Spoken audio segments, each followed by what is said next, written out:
안녕하세요. 모디에 플란트 원장 유아전입니다. 전편에서는 속눈썹을 진짜 잘하게 한다라고 하는 비싸고 효과적이라고 하는 속눈썹 영양제에 대해 설명을 해드렸어요. 그러면 진짜 속눈썹 나게 하는 건 맞으니까 머리에 바르면 안 돼? 나 눈썹 없는데 눈썹에 바르면 안 돼? 라는 의문 충분히 생길만 합니다. 실제로 델러반에서 라티스라는 제품을 FDA 허가 받고 시판을 했었다라고 이야기를 해드렸었죠. 한 7달 정도 맨날 우리 눈썹에 발랐더니 눈썹이 굵고 길어졌다. 눈썹 자체가 더 진해졌다. 라는 효능을 확인했습니다. 그래서 이게 진짜 눈썹까지도 바르면 좀 더 진해지는구나. 이거는 우리가 파악을 했어요. 그런데 왜 이게 시판이 되지 않았을까요? 시판이 되지 않았던 이유는 이 프로스타글란딘 유도체 자체가 용량에 비해 되게 비싼 원료예요. 그리고 피부 자극이 꽤나 많은 퍼센트에서 보고가 됩니다. 그래서 결국에는 눈썹 피부에 이걸 발랐을 때 피부 자극 증상이 있었고 비용 대비 미녹시딜에 비해 효과가 합리적이지 않았던 거예요. 저는 눈썹 이식을 하니까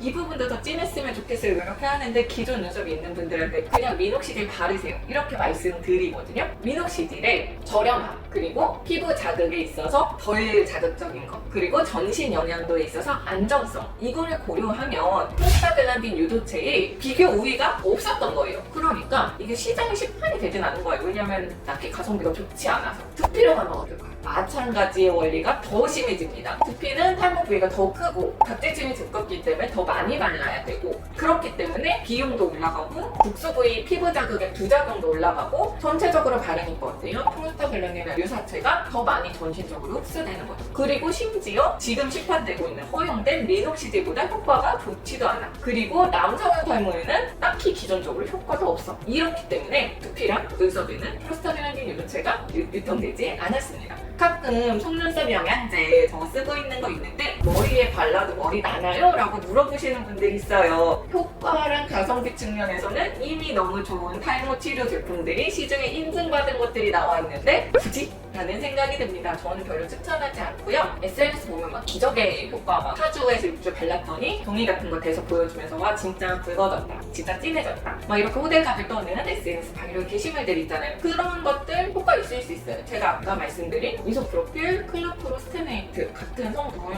쓰면 좋아질 수 있죠. 그게 뭐 거짓말이라는 건 아니에요. 하지만 부작용을 생각을 했을 때는 어차피 이거 안 쓰면 다시 원래대로 돌아가거든요. 근데 미용적인 목적에서 우리가 쓰는 거잖아요. 그러면 장기적으로 썼을 때 부작용을 생각을 안 할 수가 없고, 이 속눈썹이 진해지는 거를 극복할 만큼 이것이 부작용이 없고 안전한가라고 했을 때 저는 별로 그렇지 않다라고 생각을 해요. 한국 법에서 이게 불법이라는 얘기는 아니지만 비용과 부작용이나 뭐 이런 것들 다 생각을 했을 때는 굳이 저는 쓰는 거 추천하지 않고요.